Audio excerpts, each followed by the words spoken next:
Yeah, it's McDonald's, so it's corporation. Okay, look at some things for you guys. I can put this for your logic stuff. Black what? It's black because I can tell when it's black. Any other color I cannot tell, so. Really? Yeah. I'm color challenged. Really? Color confused. What color is I'm not color blind, but I see color. Really? No copying? Not passing the notes to the test? What color is not This guy. He's confident. Machine wash only. It's royal blue. I was gonna say blue, and I kind of was kind of judgmental eyes, so I was like, purple. Actually, yes, you're sorry. What color is that? That little. Oh, that's purple. It's blue, right?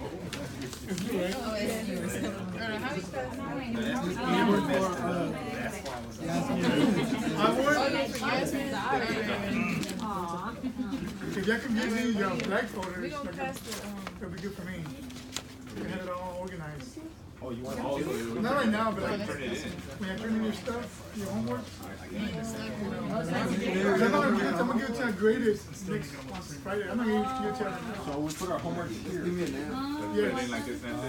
So we don't keep it. Yeah, we are. We put our names on there. I'm not gonna read those answers out loud, guys. So I won't be embarrassed. We're gonna go over it, but We also have to turn it in. yeah, you know what? Let's go over it first, and then we turn it in. All right? How about that? What if you collect the No, we're gonna don't make any changes. See, because I do want to read some answers.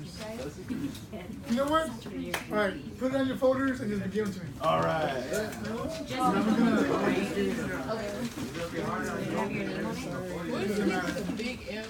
I don't want to put our names on the folder. Well, you put your paper in there and you put your name on your paper. Oh. I'm going to read my sisters. Oh, we passed it back. It's not I can pass them on like on one side. Hey, don't you still put in answers? Oh. Put in my name. Oh. You know, in the SAT, just put your name as an answer. Yeah, I learned. You got a 0. So how come your answer is the same as Vanessa? No, so they're empty. Exactly. She copied from me. He went for Vanessa. So you copied everything? All right, is that all? Is that everything? You don't really have a homework, so you're good, yeah. All right, so some of you guys did not come last week, so you're gonna be a little bit behind because everything in this book is actually connected to each other. So if you miss one chapter, hopefully you're able to catch up, but I'm not gonna go back because it'll take me too long. So we're gonna move forward. Chapter 1, you guys remember it was a premise. What was the whole point of logic? The whole point of logic is to find the conclusion. And one of the questions here was, what is logic? So how did y'all define that?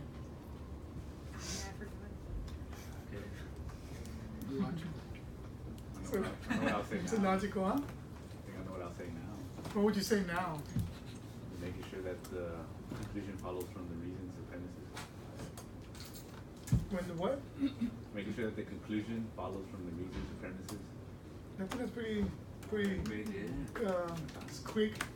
It's when the conclusion follows from the reasons you have given or the premises, which is reasons. What was the difference between argument and altercation? Altercation was a brawl. Argument is a discourse of. Altercation was a brawl. Fight. Yeah, altercation is more like a brawl. It's more like you really giving no reasons. It's just shouting your conclusions without giving reasons. Argument is when you give reasons to the conclusion. So every time you do that, you're arguing. So enthymeme, I'm gonna read what some people said. Oh, I know it. Yay. Let's see. I'm just taking Argument where the one premise is not said. Yeah, I mean that's fair enough. When the is an argument that a premise is assumed or it's not said because people already know what you're saying. Okay, so it seems like I did pretty good. What is a necessary inference? Logic. Who can give that definition? I can briefly, is when the conclusion follows the premises or the reasons you gave. Yeah. Yeah, that's what logic is, the science of necessary inference. So necessary inference is when the conclusion is whenever the conclusion follows from the reason.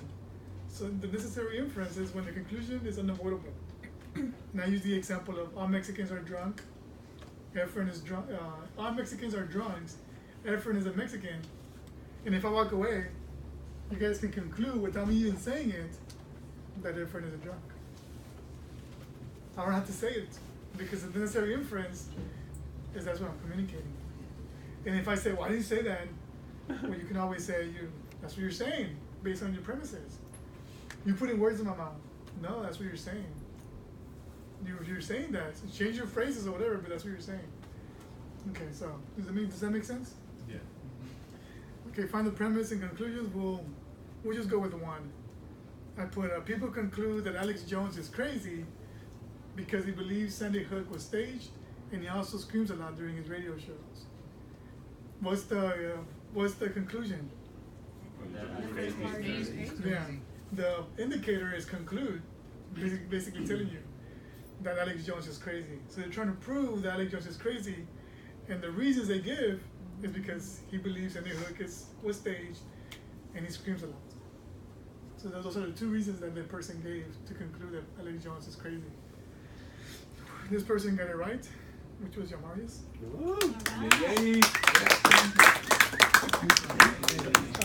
Ambiguous. Do you remember what that one is? Something is vague. Opposite. Or it's too broad. Something's broad or vague. Unclear. It can have different meanings. What did you say? What it was? Ambiguous. Oh, multiple meanings.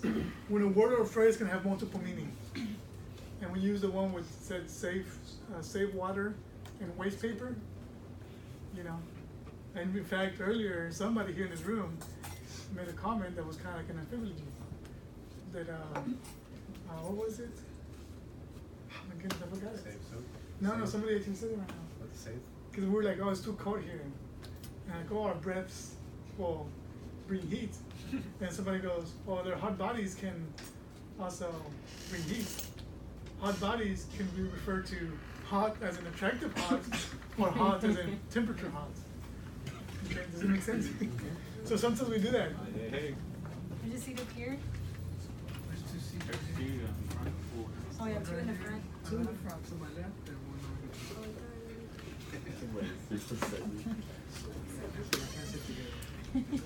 Hello. While you're here. So yeah, so when a phrase or a word can have multiple meanings. Here you go, you can put your homework in there. Can you give this to Ana?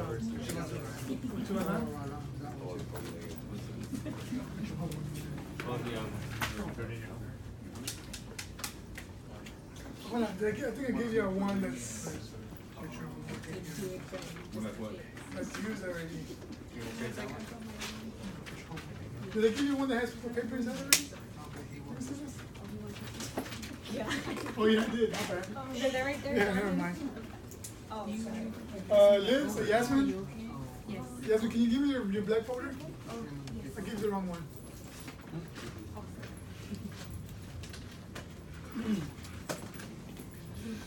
Alright. So yeah, so that's the one. And the other equivocation. What's that one? You remember? Yeah, in a statement though. It has to be in a statement, no? An argument. In argument form. Yeah, equivocation is when the words can change. It changes multiple meanings in the argument. And we're gonna go through that a little more right now. And then the last one, write a sound argument in a logical form. That's the one I'm really interested in. They are supposed to write one in a logical form. And So here's what this person says. I'm not gonna give names. There's no name. Okay, well let me change it now. It's actually good. It's actually no, it was logical. It was a sign. So God loves all people. God loves all Christians. We need a Christian. We need a Christian that God loves. Wow. I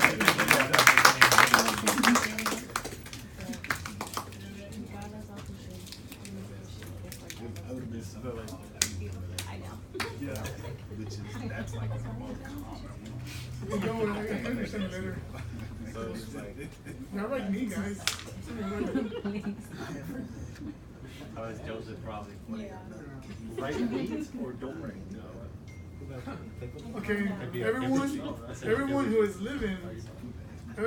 living bleeds. I bleed, therefore I am living. I feel like Someone follow. It's actually a song. I know who that is. I've been joking. How would you even think? Because you always talk about blood. Blood and darkness. What about this one? What about this one? Jamarius, all gamers are players. Jamarius is a gamer. Therefore, Jamarius is a player. Yeah. That's what I heard. That's six of He's curious as to He didn't write that one. what kind of player. He didn't write that one. What kind of player? Good question. That was tricky. Because that one does follow in the logic in the format. And the problem is that the word player can mean two things. Especially in our culture, it can mean player as in someone who's giving a girl. Like a player. Or it can be No, playa is playa. playa. Or it can be player as in someone who actually plays games, you know. So that was a tricky one. So anyway, I'm interested in reading all of them, and I will let you know that we're solid. Okay, so let me give y'all the new one. This is for today's. Who read the chapter? Okay, cool. This chapter is actually pretty cool.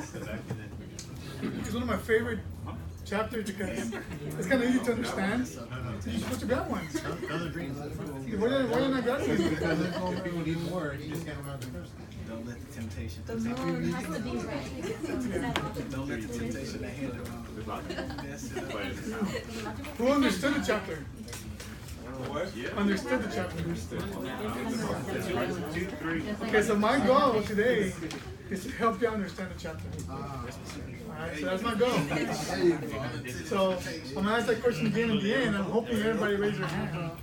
That's my goal.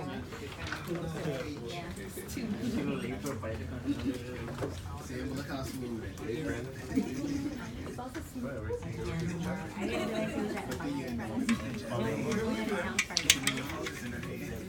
Can you pass some of them forward down those?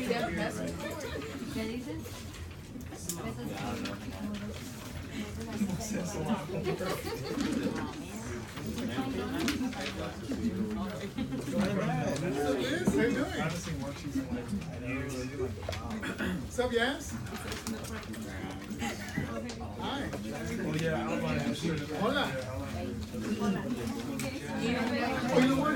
Oh my goodness, one of you has the iPad. One of you has all the answers. Hey, we have the key. Got the teacher edition. Like if you have the key. Who has the one that has all the answers? Take it from the bottom, maybe. One of you has it. One of you has it. If not, then I'm in trouble. That's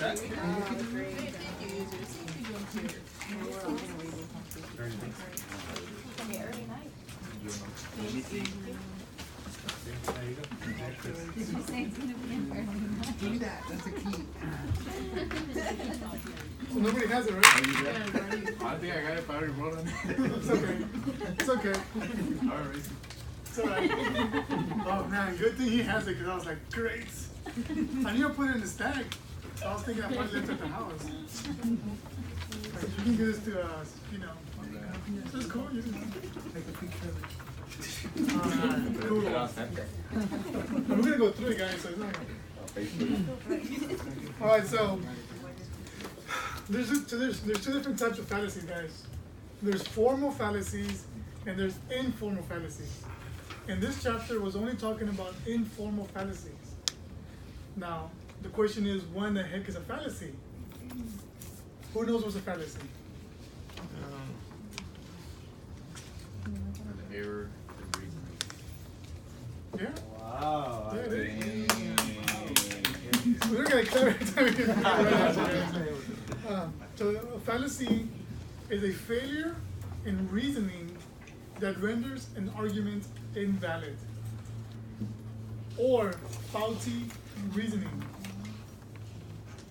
misleading or unsound argument.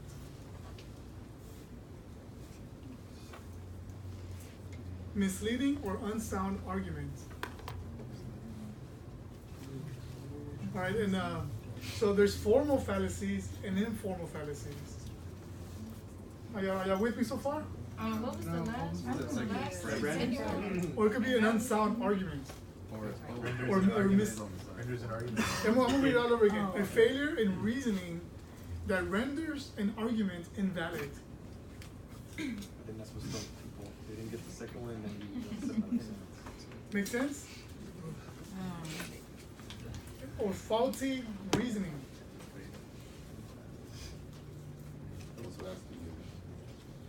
Second definition. And it could be also misleading or an unsound argument. And the reason why it's misleading or unsound, because sometimes arguments are misleading because of language barriers, because of language communication or bad communication, or on purpose, you communicate on purpose to distract from the argument. So it's you're misleading a person. And formal fallacies, they deal more with like the format of the argument. So these types of fallacies have to deal with the form of the argument. And that's what Clark was trying to point out, that formal fallacies deal with the formula, the form of the argument. And throughout this chapter, he's going to focus on that. Only in this chapter, he's only going to focus on the informal fallacies. An informal fallacy is these types of fallacies deal with the logic of the meaning of language or phrases. It does not deal so much with the form. Okay, these types of fallacies deal with the logic of the meaning of language or phrases. It's more like communication barriers, okay? So it's more like the way you talk, or the definitions that you use, or emotions that you use. It does not deal with the formula. So far, are you getting it? Yeah. And so he also mentions, the importance of language. It is very crucial to understand the problem of language. Sometimes the fallacies are not in the format, but rather in the way we communicate. A lot of fallacies happen because of our lack of communicating, or sometimes we purposefully mislead with our words. Informal fallacies deal in that realm. Okay? So in this one, we're not going to focus on the all X is Y, P is X, therefore P is Y. We're not going to focus on the formula. Here we're going to focus on the ones that people are very familiar with. Ad populum, ad hominem, red herring, whatever. We're going to focus on those. And, okay, so really the whole book, he just really defined some of these fallacies. That's what the whole chapter was about, not the whole book. The chapter was defining to you guys what some of these fallacies are and what some of these informal fallacies are. There's a bunch of them. There's too many. So he only mentioned probably like 10 or 15. There's tons of them. Right? He didn't mention a lot of them. And so we're going to go through them so you guys can kind of see what Clark was trying to talk about. So the first one he mentioned is equivocation. Right? So equivocation, you guys already know what it means. It means when words change meaning during the premises.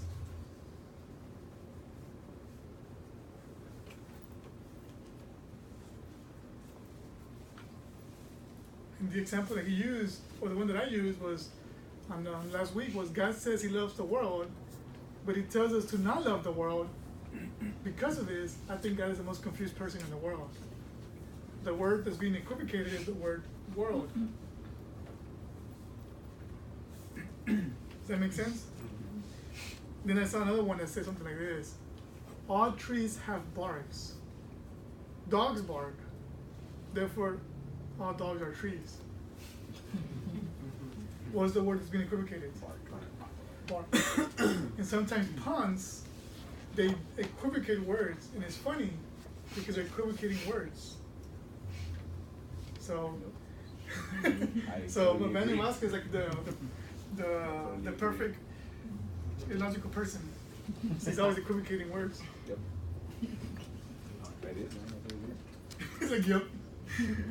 Then he also, so are there any questions on that one? I want you guys to understand at least the ones he mentioned. Because these are very important, guys, because when you talk to cult members or people, this is going to happen. You mean something, and they mean something else. So you have to define your words, because y'all both can be equivocating. They can be talking about certain words, and these people have different definitions of those words. And he might reach the same conclusion, but he means something else. Mormons Mormons say a lot of words that we say, they just mean different things. So something that Jason Lau mentioned is that instead of saying the word, kind of like think in your mind the definition of the word. So that when you read it, when you read the premise, you're kind of like defining the word in your mind, so you won't confuse yourself. Does that make sense? So any questions on that one? Equivocation. What's one of the examples that he used in the Bible, in the book? Do you remember? No? I think it was like, we must all hang together or we will surely hang individually. Oh, that's right. That's all with Benjamin Franklin there. Okay, so the next one he mentioned was amphibology. Do you know what that one means? Yes, this is when a whole phrase has two different meanings. And he mentions this example. I'm going to repeat the definition again. This is when a whole phrase has two different meanings. The example he used was, I am not going to take you to the zoo because it is Saturday. How's that amphibology? Do you remember what he said? Because depending on the accent, tone, or accent. Yeah, like whether she's not taking them to the zoo because it's a Saturday, or it's not. because it is a Saturday. Yeah, it's not just because it's Saturday that I'm taking you. I'm taking you for another reason. Yeah, I'm taking you to learn. Not so we can have a fun day because it's Saturday. But I'm taking you there because I want you to learn. Or it can mean I'm taking you because it's my free day and you're gonna have fun. Let's go on Saturday. So depending on the accent or on words that you, or the inflation that you give to this phrase, it means different things. Okay, so which brings the next one, which is the accent. The person who said this could have just said could have just put an accent on it, and it could have been better. And he used this one. I want to read this one because this is actually very. Oh, that's the next one. So the fallacy of accent. This fallacy is a type of the ambiguous category.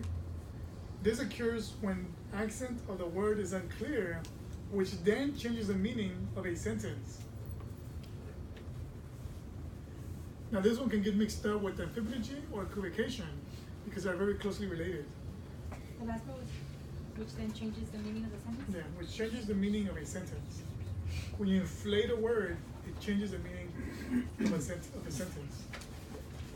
And I want to read what he used because I think it's very important so I can see how he does it. He used this one. He said, we should not speak ill of the dead. Remember that one? Now, if he was to say it soft, like, we should not speak ill of the dead, it has a meaning. But if he emphasizes a word, if we say, we should not speak ill of the dead, what does that mean?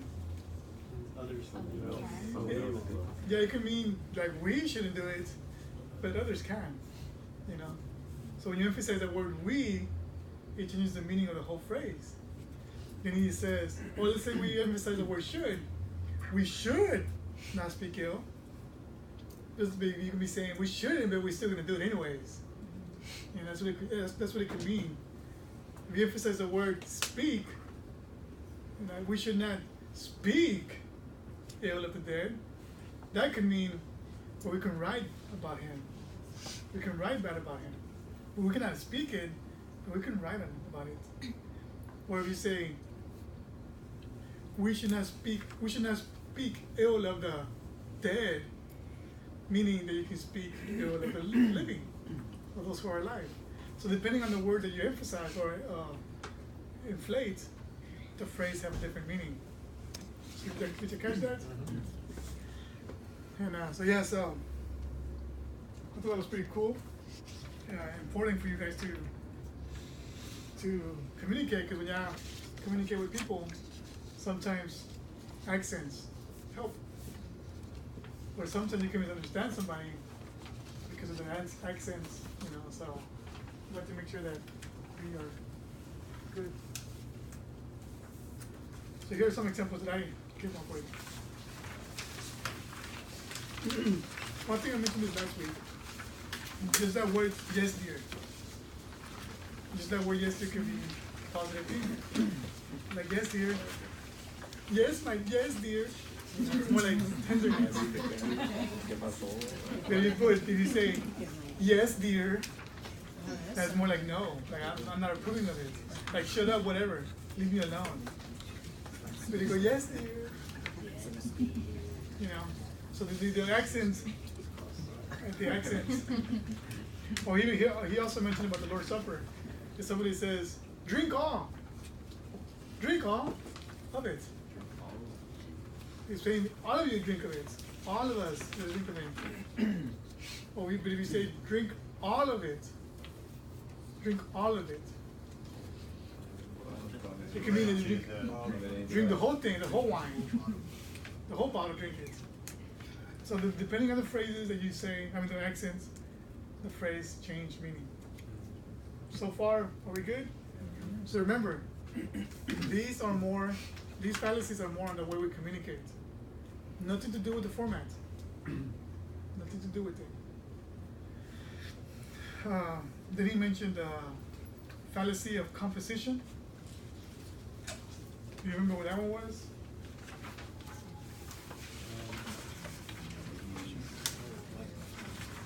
It's like the whole is bad, but you can say each individual part is good though. I know you use a basketball team as the example. Yeah. It's kind of like stereotypes. No, it's not stereotypes. It's what you're saying that because some of the some things of the whole is true, therefore the whole thing is true. I'm gonna read the fallacy. It says the fallacy is when someone claims that something is true of the whole from the fact that it's true of some part of the whole.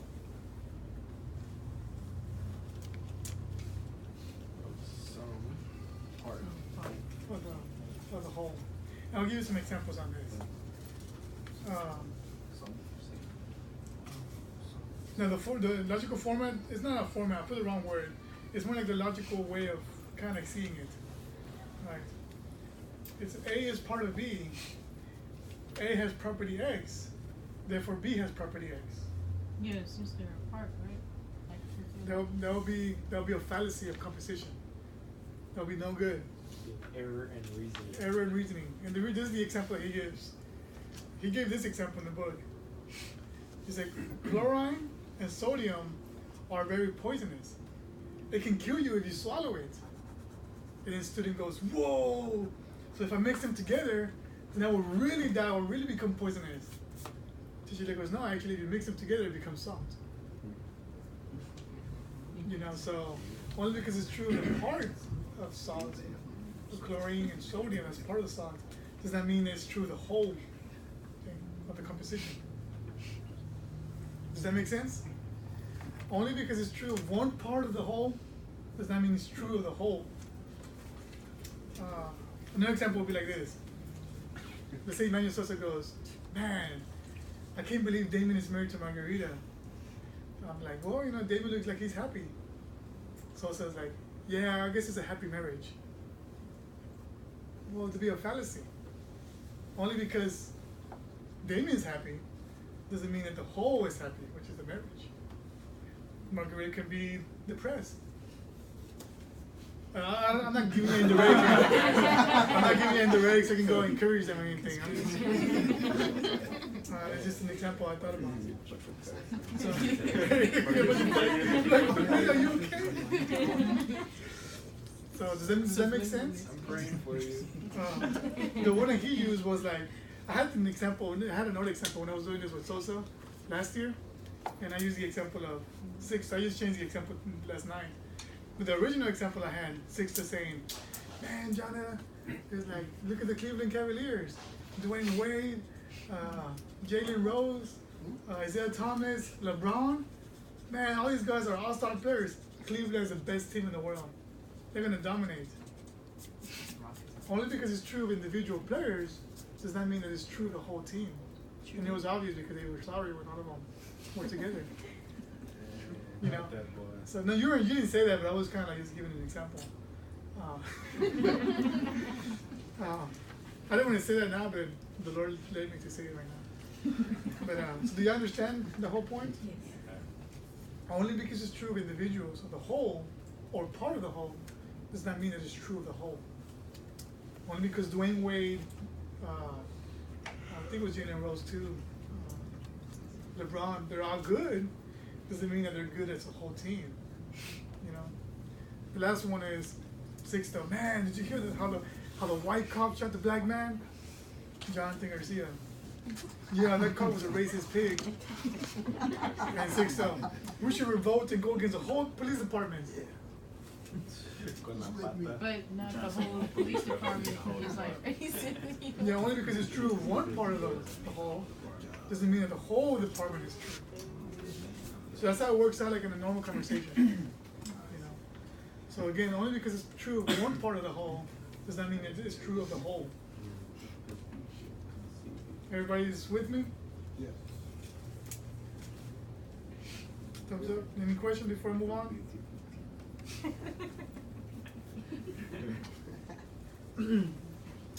So then there's a petitio principi or principi, I don't know how to say it. Let him say it. Say it. Dude. Man, I don't know. But it's basically called it saying begging the question. Now begging the question guys, is a little tricky because begging the question really just means assuming the premise. And it's good because when people usually use this word, people usually say this phrase, they actually say it wrong. When people say, you know, it begs the question, and when they say it, they're saying that because you say this, it begs a question. I guess it's because you said this statement, then the question leads to this question. People use it like that. Because you said this, it leads to this question. That's not what it means. Begging the question means that you're assuming the premise or circular reasoning.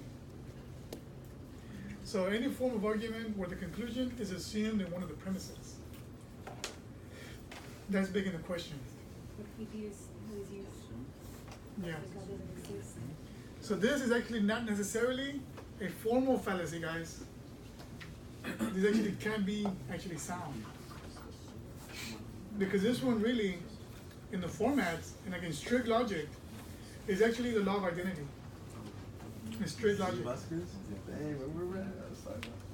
Begging the question is not necessarily a fallacy.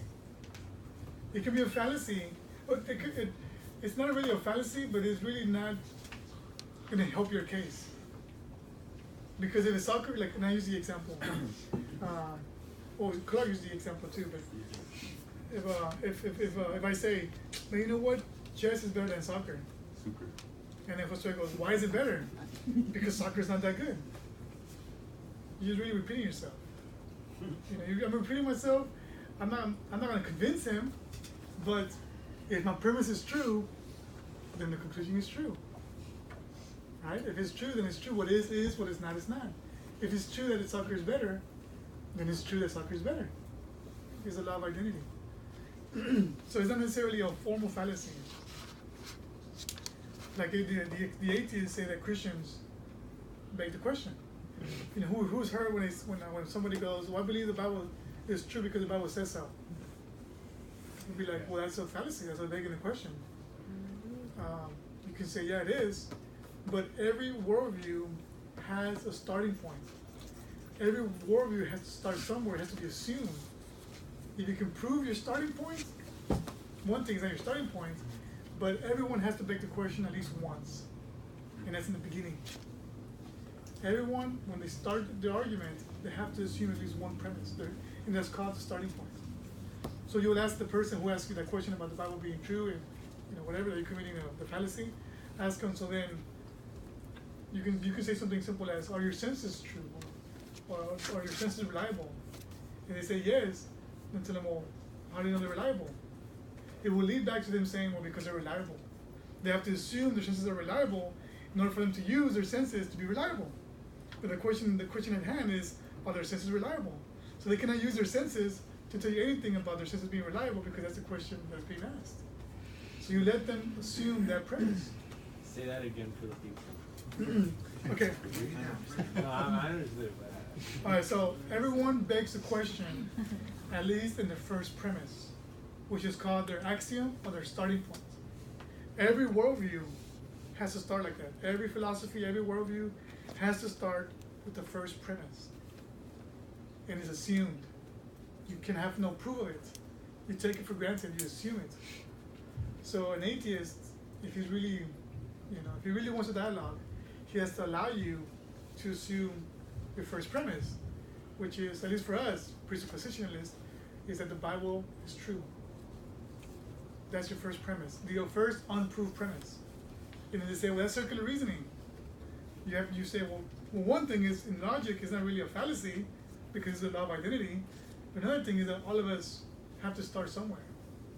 So then you go, so then what's your starting point? And usually people don't really think about those questions. But when you start asking them, how do you know, they'll lead to their first premise. This is called epistemology, guys. And usually people think that their starting point is their senses. That I know it's true because my senses are reliable. So their first axiom, their first premise, is that their senses are reliable. We can get more into this, but this is not the topic of today. We can talk about that another time. But it's more about presuppositionalism and epistemology. Or another point is, begging the question is any form of argument where the conclusion is assumed in one of the premises. So does that make sense? Let me see if I use another example. So, you're saying that it's okay to beg a question only in the beginning when it's referring to the premise, like your first starting point? Your first starting point, yes. Oh. That's the only time that it's okay, and it would be the law of identity? Well, it'll be okay really in anything. Because if it's true, it's true. So it's not really a fallacy in the strict logic. Like a strict formal logic is not really a fallacy. That's what Clark mentions in the book. But is it only true coming from the Christian worldview? Well, yeah, that's the thing you argue. Is it really true? It is only true. Yes. So is that the only time that it's actually, Yeah, well, yeah, because then the question circular is. reasoning is not bad. Well, yeah, because But then if they're using circular reasoning in their worldview, which is not a biblical one. Well, that's when you start asking, how do you know it's true that what you're saying is true? That's when you start asking those questions, like, how do you know? But if it's true, like hypothetically, if this is true, then it's true.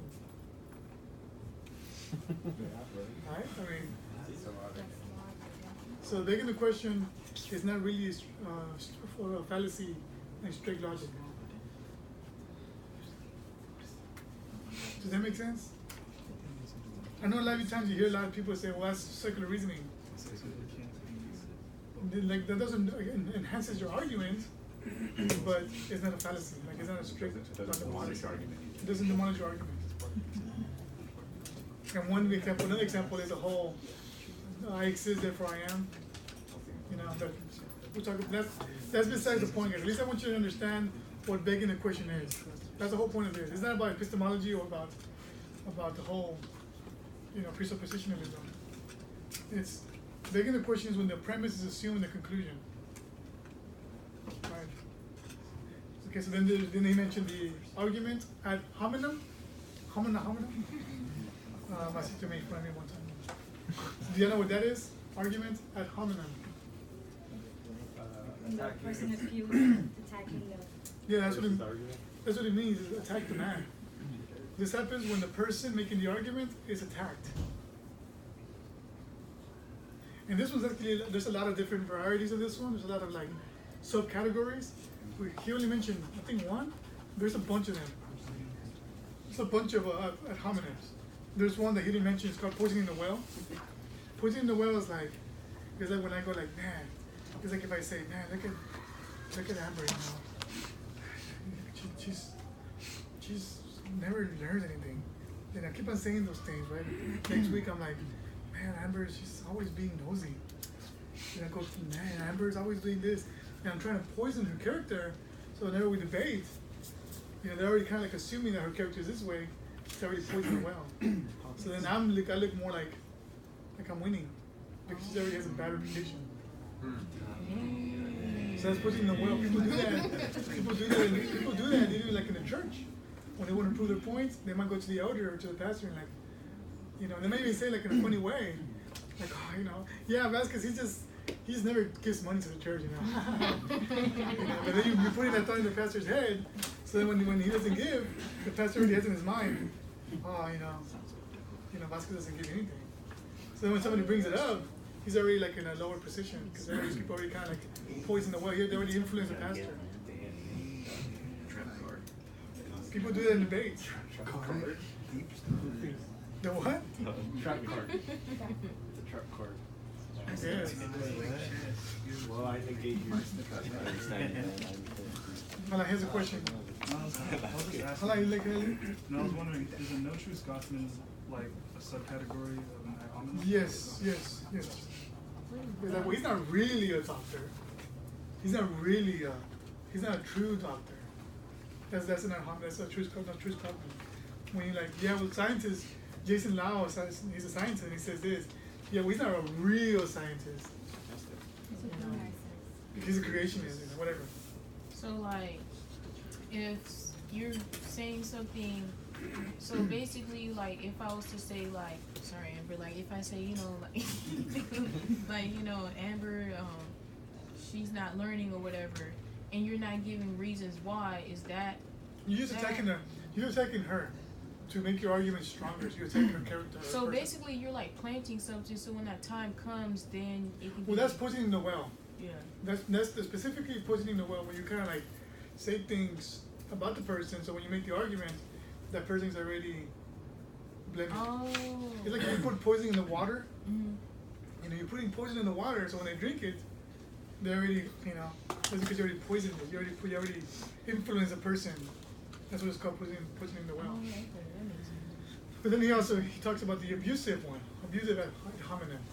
Abusive is attacking a person making the argument rather than the argument itself.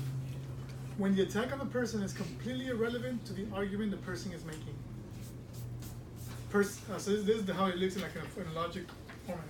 Person 1 is claiming Y. Person 1 is X. Therefore, Y is not true. X can mean anything. Y can mean anything. So an example is like this. A libertarian like me, I'm like, man, Ron Paul says that we must get rid of the welfare system. A liberal. Well, that's convenient from coming from a white privileged politician who's known as a crackpot. They didn't attack the argument, they attacked the person. They attacked Ron Paul. They didn't attack what he said, they were attacking his character. You know, white privilege, known as a crackpot. So that's an abusive ad hominem. You're talking about the person. I'll give you another example. Let's say Liz is like, man, Alan, Jasmine is right about the scenario. She's right about, you know, my mom. Alan, shut up, woman. What do you know? You're just a spoiled little girl who gets everything from her mommy. I have no problem. Are you poisoning the well? No, that's no. I'm not poisoning anything. That was more. That's not a hominem. You're attacking Liz. you're just straight up attacking her, like nothing to do with the what she says. You know, so you take one, you take the whole. You take the. I used something similar last week with Stephanie and Josue. What? That she's a Tigre fan and we're a Rayado fan. Yeah, she's a Tigre fan. And anyways, something similar. And I was saying that what if Stephanie was like, no, sí, los Tigres son mejor que the Tigres are better than Rayados because they beat them in the finals and the semifinals in their home. And I say, Josue goes, shut up, woman, what do you know? You don't even watch soccer because you're a female, and females don't even watch soccer. Go back home and go cook, you know, whatever. That's enough. You're taking her, nothing to do with the argument. So does that one make sense? You attack the person. This is not even poisoning Noel, this is already attacking the person. I get it now. So that's why. One more example. One more example. Because there's a circumstantial one. Circumstantial ad hominem. And that one's suggesting that the person who is making the argument is biased or predisposed to take a particular stance, and therefore the argument is necessarily invalid. Or it could be like guilt by association as well. Like because you're part of this group, your argument is not really valid. And one example I came up with was the SJWs. Male privilege is true and real. On male, no, it's not. Women get paid equal in jobs, have the same opportunities, and are protected by the law. The SJW, you privileged white male, or you privileged male. You're just saying that so you won't lose your privilege card. Are you gonna add things on there? You privileged male, you're just saying that so you won't lose your privilege card. Check your privilege. Check your privilege. Yeah. So nothing to do with the argument. Nothing to do with what you said about the jobs being equal, same opportunities, protected by the law. Only because you're a male, you know you can't speak on the issue. Because they associate you because you supposedly have a invested interest in you being a male. So that's circumstantial. Yeah, question. What attacking the person's credentials? Does that count as a ad hominem? No.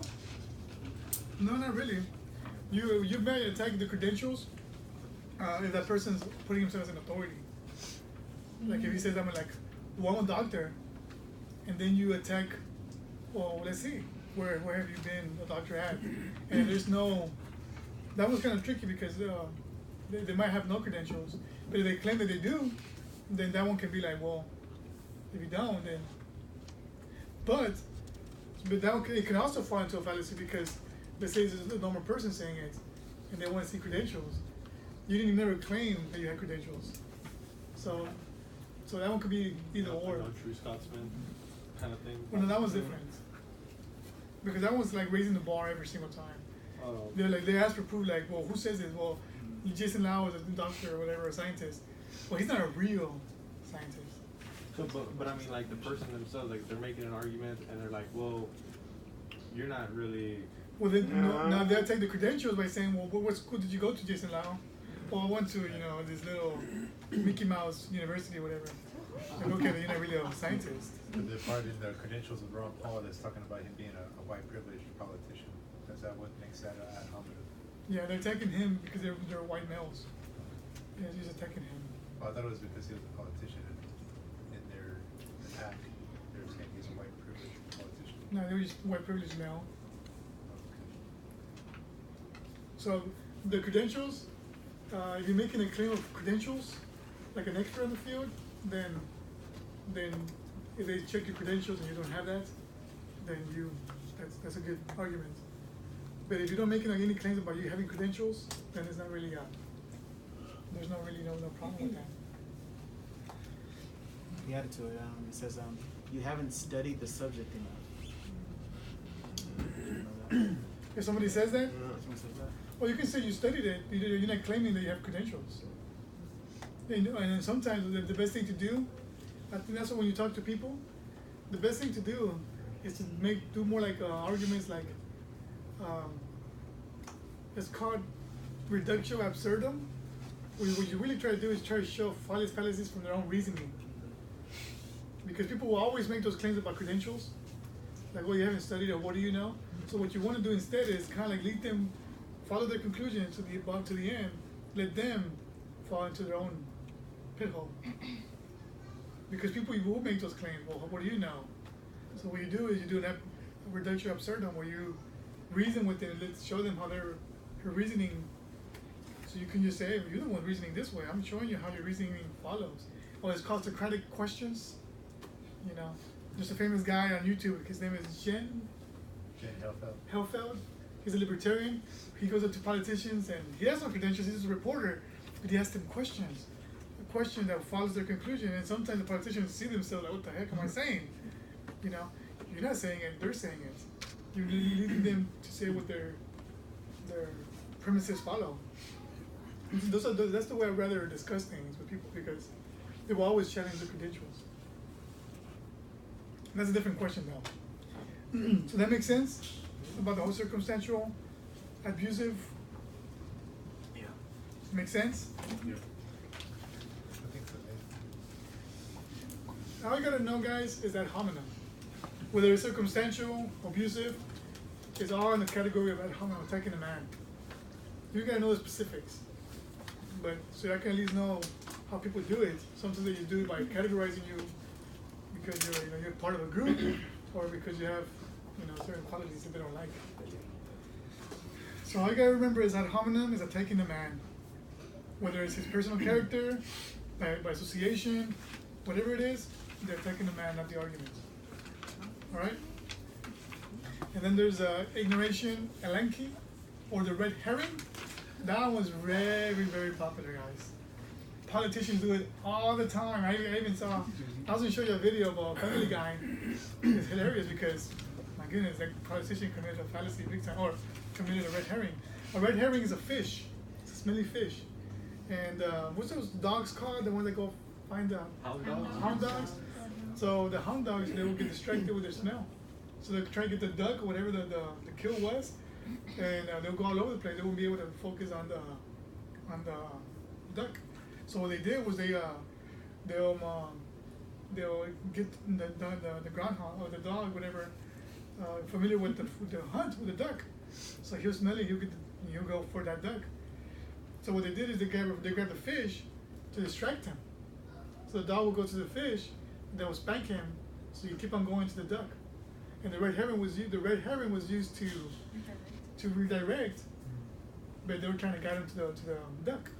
But they used the red herring to kind of redirect him, but to train him to go to the main thing, so that whenever they shoot the bird, he won't get distracted by all these other smells, just the duck. So red herring is something that redirects your conclusion. It misleads you. It changes the topic. So that's a red herring. Attempting to redirect the argument to another issue to which the person doing the redirecting can better respond to it. Can you also say a distraction? Yeah, distraction, misleading. It's more than a distraction. It's a distraction that causes the person to not even talk about the main conclusion. Right? So, yeah. Like in the debates with, Yeah. Okay. So like in the Family Guy, the episode was one of the guy was saying I think it was a crippled man. No, it was one of the guys that was running to be a mayor, and one of the that's a quagmire. No, Quagmire is giggity. Giggity. No, that's quagmire. Anyways, that was a long time ago when I watched this.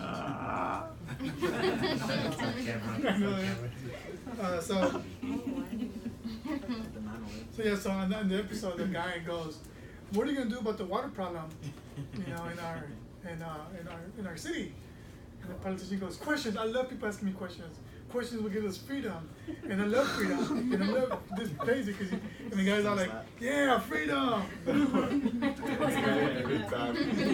time right there. So like he just didn't answer the question at all. He redirected about talking about freedom and about questions and how we have freedom of speech in this country, and what the heck is this? It wasn't even about that. So that's a red herring. He just committed a red herring to distract from the question, and to give a different conclusion, and everybody agrees with it. Can I get Billy Madison when he's like doing that speech? He's talking about the red truck and the. That was just like and he's nonsense. Well, yeah. Yeah, I see what you're saying. Yeah, I see what you're saying. So the argument would be like this, like in a format. It would be argument A. What the heck did I put here?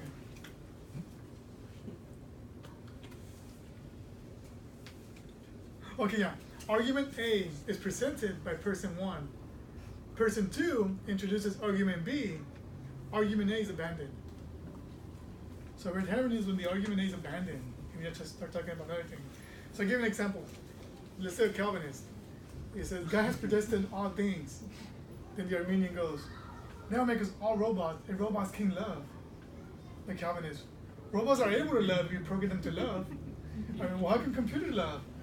And then the Calvinist, well, computers are work with, when you put a chip on it, the argument's abandoned. It was about God predestining all things. Just start talking about robots. That's a red herring. Okay? There's another example. And I use another example, Josue and Vanessa. Vanessa, why did you have the habit of leaving the doors unlocked? Josue, well, if you were to cook more often, then I would remember it. Vanessa, but I do cook for you all the time. When do you cook? And then Vanessa, well, on Mondays I cook for you, and Thursdays. When the argument was about him leaving the doors unlocked. Just talking about cooking. You're good also. No, and we do that. We do red herrings all the time. We're going to abandon the argument and we bring up another charge, and the main claim was abandoned. You know. Is it okay?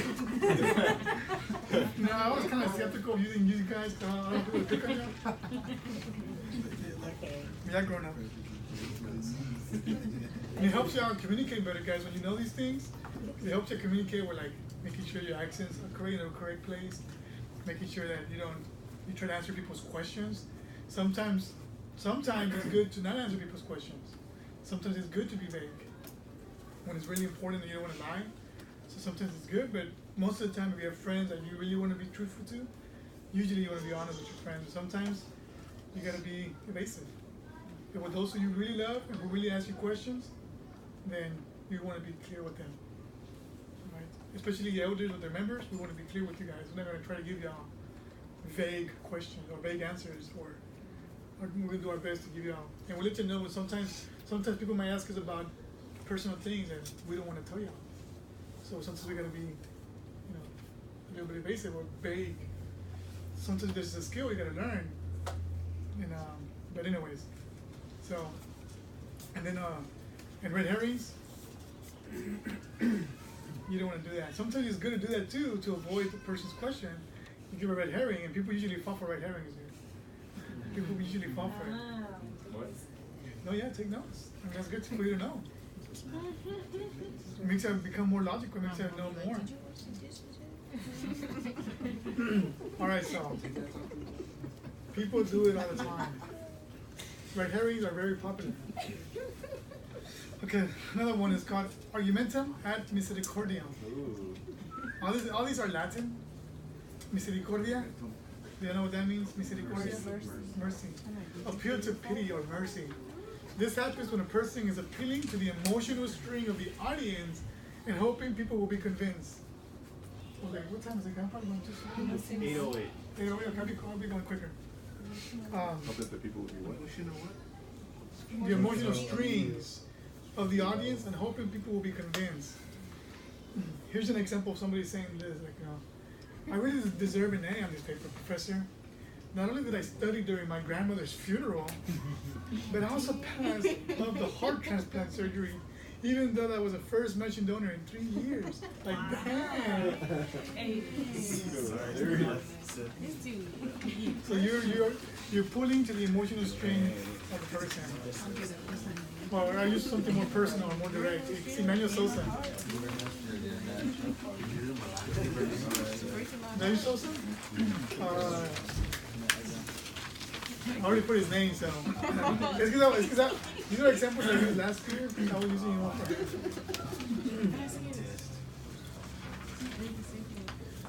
Alright, so it goes, example, Manuel Sosa. Man, I know I was supposed to turn in my homework, but my grandma got really sick. I was sad the whole night worrying she would die. You see, my grandma raised me when I was 3 years old, and the thought of my grandma dying made the whole night unbearable. Please give me this A, whatever. You know, he's appealing to the emotional string of the person. Or another example would be Abigail. Casey, you dumb cat, just ran into my room and tore up my favorite Christian pillow. And then Casey, he would never do that. Look at how adorable he is with those cute eyes and friendly smile.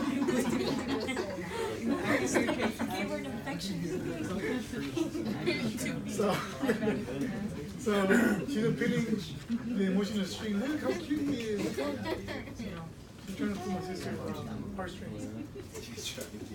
And there's a argumentum. Does that one make sense? Argumentum ad populum, or appeal to common belief, or the popularity of people. This happens when the claim that most or many people in general accepted belief as true is presented as evidence for the claim. So in other words, a lot of people believe X, therefore X must be true. So it'll be like this. Atheist. This is the atheist talking. Most of the real scientists are evolutionists. That should tell you something about those scientists that have another view. Appealing to the most of the real scientists. It's, you know, appealing to the popularity of like the majority of people. Another one would be like, most people already know that Trump is bad and an incompetent president. Appealing to the popularity of the people. Alright, so number the J, plurium integrationum, or complex question. This happens when the premise is assumed in the question. This is a little bit tricky too. Lawyers do it all the time. Lawyers do it all the time. When this happens when the premise is assumed in the question. This fallacy is very tricky, it is subtle, and it assumes the premise inside the question. In order to answer the question, you must first reject the premise inside the question. So like this, lawyer, where were you when you killed your mother? The defendant, I was at home watching Netflix. So you did kill your mother. Either way you answer it, you admitted it. So the premise is inside the question. Where were you when you killed your mother? Oh. Because I was home watching Netflix. So if you say nowhere, then you're still admitting that you killed your mother. So basically, you gotta deny it. You gotta deny like the question, like, well, I did not kill my mother. So the question's. Oh, so he was like, I was at home watching Netflix when he like So you killed did her. kill Oh, Yeah, so you did kill your mother. Or when y'all were in high school, did you ever use, or when y'all were in elementary, not high school, did you go, does your mama know you're gay? Remember that one? So no matter what you say, like, no. She doesn't know you're gay. And you say yes, but she knows you're gay. So it's kind of, the premise is assumed in the question.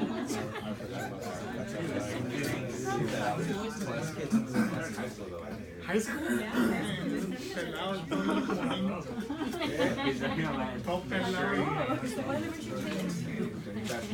That was with Preston. How he was white, he was dance. And then another example would be atheist. This is the atheist. Why are you approving the murder of innocent babies in the Old Testament? What was he assuming in the question? Babies are being murdered. And yeah, babies are being murdered and babies are innocent. Yeah. And the question usually goes, well, that was in the Old Testament. We're in the New Testament now. Wait a minute, you didn't challenge his premise. You didn't challenge the premise in his question. One, you'd be like, well, why in your world how can you even know what murder is? You know, you're an atheist, by what standard? And innocent babies, well, the Bible does not say that anybody's innocent. Anyway, so you get the point. Another one, no, I already used that one. Does your mama know you're gay?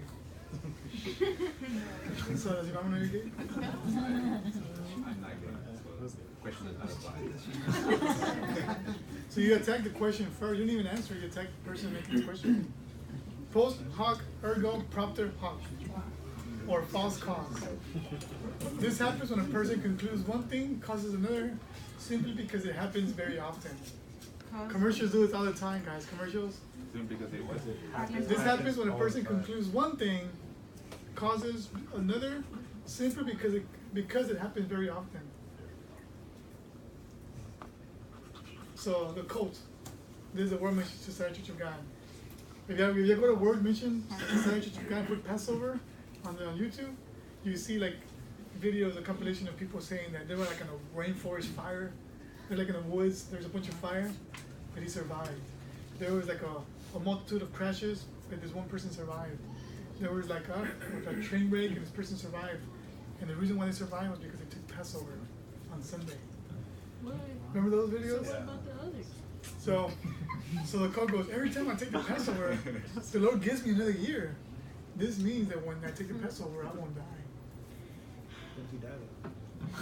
It's a false cause. Another one, I saw a commercial with, and it happens all the time.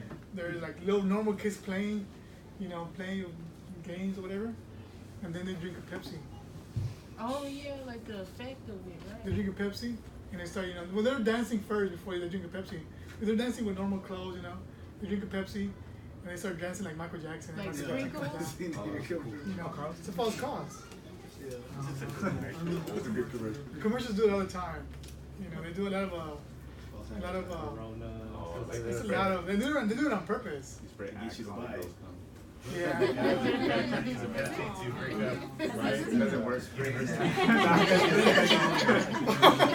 was talking about the one with, did you see the one with the Pepsi commercial where like he used a Pepsi commercial and everybody was like hugging each other and there was like police and he had Pepsi and this one guy went to like there was like those riots doing the whole Antifa giving out Pepsis. Antifa guy grabbed the Pepsi and threw it at the crowd. I guess it doesn't work.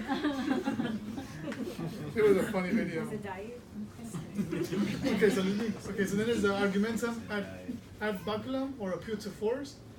This is when force, coercion, or even a threat of force is used in place of a reason in an attempt to justify a conclusion. What? When force, coercion, or even a threat of force is used to attempt to justify a conclusion. A threat of force? Coercion, or even a threat of force.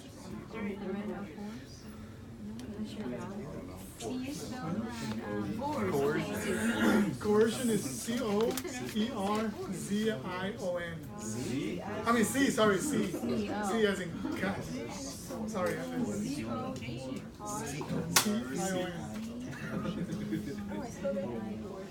Okay, so this is how it looks. If you don't accept X as true, I will hurt you. Simple. Now this hurt can be physical, spiritual, or in reputation. If you don't accept X as true, I will hurt you. So here's the example. Girlfriend. Why do I have to go with you to this party? Boyfriend. Well, I can find another day for this thing, right?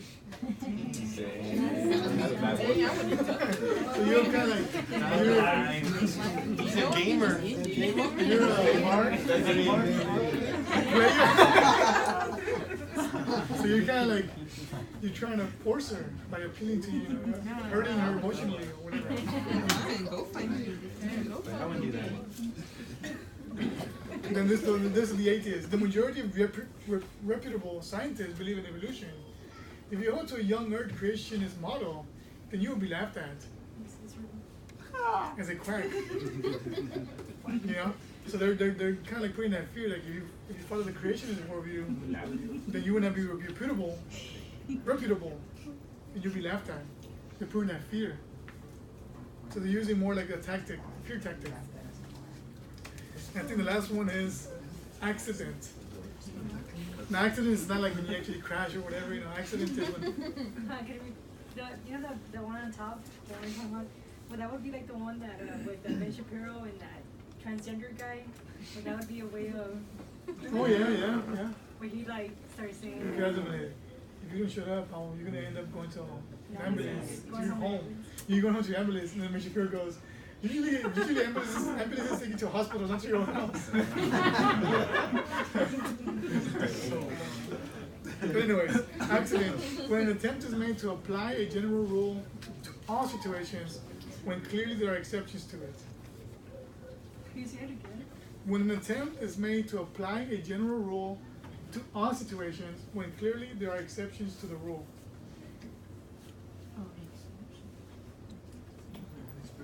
And he used the example of the stork. Clark used the example of the stork. Oh, yeah. I like that story. Oh, snap. Do you know the stork, where the stork is? It's kind of like those little small flamingos, right? It's reading the baby. They're usually stand on one foot. They usually stand on one foot. Alright, so then the story goes, and Clark mentions in the story that he mentioned that there was a nobleman who invited his friend, and his cook decided to cook stork. And the cook cooked it so good, he was tempted to eat a piece of the leg of the stork. So he ate it. So and there was missing leg on the cooked stork. So when he gave it when he put it on the table, the host, the nobleman, was like, "What the heck? Like, cook just ate a piece of the leg." And and whatever, they finished eating the food. So the nobleman was like, "I'm gonna ask my cook, what happened? Why did he do this?" So they were talking. He told his cook, "Look, man, you see that stork? Why is there a missing leg? Oh no, he has 2 legs. What was there missing leg last night?" And he goes, "No, he has 1 leg. Look how he's standing. Look at the other one. Look at me, like he's standing in 1 leg." And the guy goes, "No, he has 2 legs." And he claps, and the stork flies, and he has 2 legs. And the guy goes, "Well, yeah, but you didn't clap yesterday."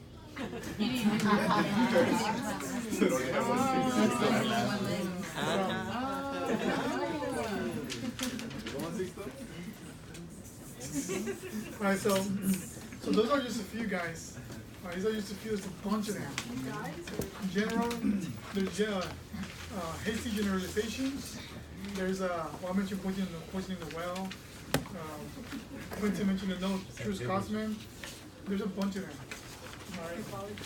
And it's kind of like Clark is trying to do is to help you think a little bit more about your communication barriers and language. But the next chapters is going to be now, nothing with the format. So it's just like a little more complicated now in chapter 3 and chapter 4.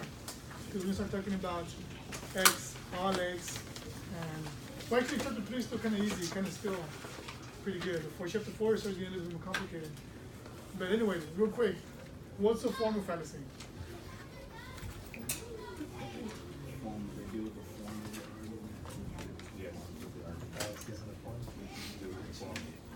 Is it when the premises and the conclusions are falling in the right form? No. No, okay. No, form of fallacy. In the right But fallacy is always bad. Miscommunication.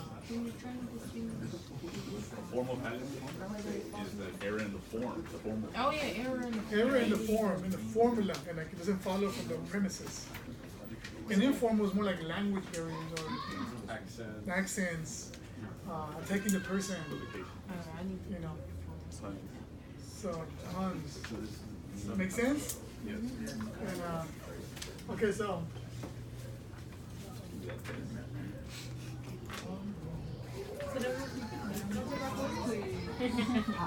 Being tested. No. Fake ones? Oh. Yeah, it doesn't say that. You get freedom. So that's gonna be a quiz for next week. And so this quiz is kind of like just gonna give you some more examples. They're gonna have to figure out what they are. Alright. So it shouldn't take that long. But, next week I will give y'all first quiz.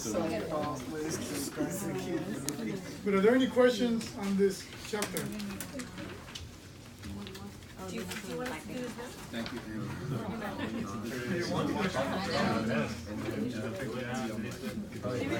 This is very hard.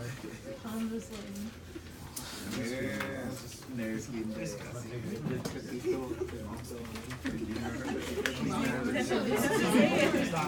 was like, are you serious? I saw you doing that. What is it? Alright, so there's no question, guys, right? Did you understand the chapter now? Yes. Okay. Yeah, did you understand it?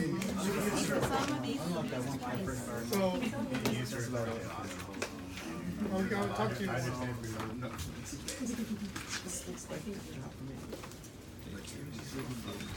You made a good point, dude. Oh, whatever, everything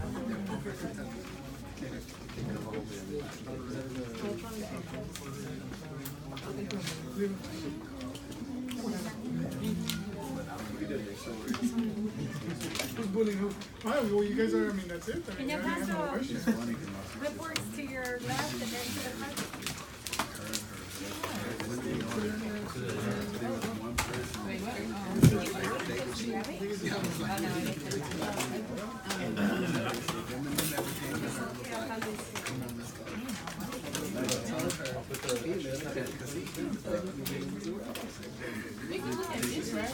And he had one of my sisters. I didn't realize it would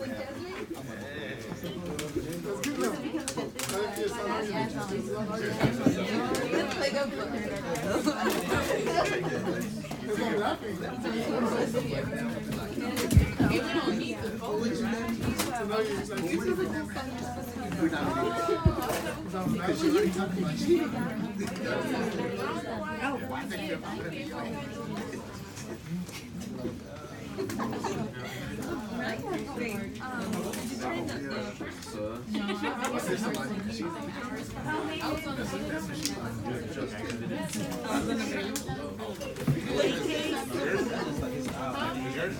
Oh yeah, I got my homework too.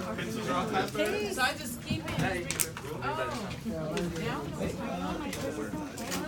That way you don't have to like.